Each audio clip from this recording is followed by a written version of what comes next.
Oui, merci, Président, chers collègues. Par cette délibération, donc, vous sollicitez notre accord pour vous donner délégation afin de demander l'attribution de subventions de l'État dans le cadre du plan de relance exceptionnel.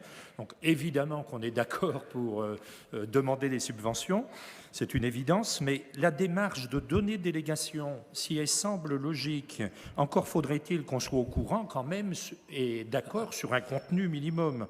Alors, je trouve un peu incongru de donner un quitus a priori sur des orientations que nous ne connaissons pas et qui pourtant peuvent permettre d'obtenir des sommes importantes pour le territoire.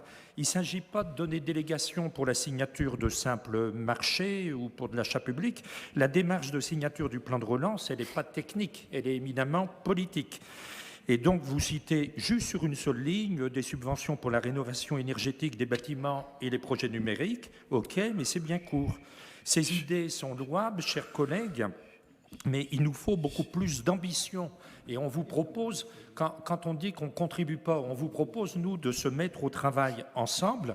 Par exemple, la Gironde a été le premier département de France à signer avec l'État dès le mois de décembre et elle a obtenu 40 millions pour le territoire. On voit l'importance du sujet.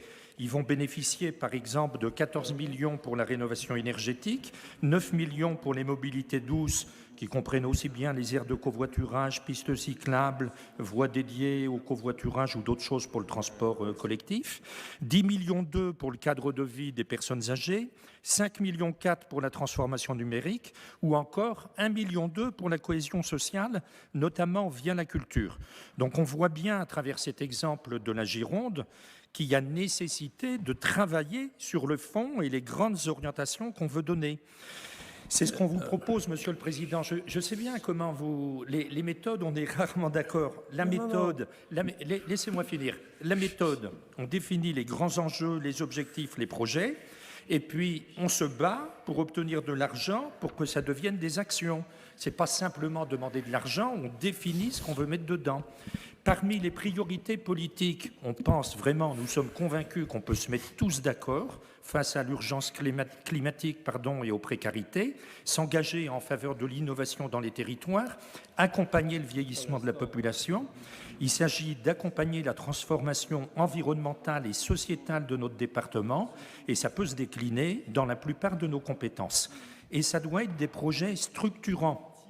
La solidarité territoriale dont nous sommes responsables peut passer bien sûr par des mobilités douces, on en a parlé, l'habitat senior sur lequel nous devons progresser, les logements intergénérationnels, la rénovation énergétique des bâtiments publics et des collèges, la préservation de la biodiversité et de l'eau.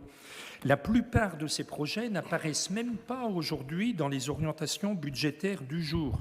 Qu'en est-il du plan vélo, de l'accentuation des travaux de rénovation énergétique des bâtiments, du soutien aux projets d'habitat inclusif pour personnes âgées et en situation de handicap? Bref, nous devons affirmer des ambitions bien plus fortes avant d'envisager quelque signature qui soit, même si les délais sont rapprochés. Nous pensons qu'il doit y avoir une harmonie totale entre ce que nous allons demander à l'État par votre intermédiaire et le projet de soutien de 15 millions sur 3 ans dont vous nous avez parlé. Il ne peut pas y avoir deux logiques différentes. D'une part, entre ce que nous voudrions faire de ces 15 millions en termes de priorité pour notre département et d'autre part, des subventions très probables dans le cadre du plan de relance de l'État. À notre connaissance, les problèmes sont les mêmes. La crise est identique. Nous devons intervenir de manière logique et cohérente. Et d'ailleurs, ces 15 millions peuvent être un levier, une contrepartie dans la demande du plan de relance. Ça nous semble vraiment très clair. Donc, notre premier point de vue est qu'il nous faut soutenir les territoires et pas seulement les communes à travers les 15 millions. Ça doit être ce financement accessible à tous les acteurs qui mènent des projets innovants et structurants. Tous les territoires n'ont pas les mêmes besoins. Et notre seconde priorité, c'est qu'il faut soutenir des projets qui relèvent des compétences départementales. Nous souhaitons, Monsieur le Président, une association de toutes les commissions et de tous les conseillers départementaux afin de démultiplier les idées, de rendre ce projet de contractualisation bien plus efficace.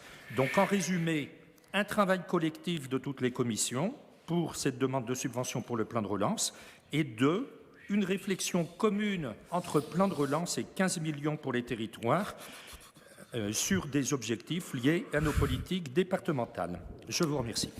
Merci, Monsieur Duron.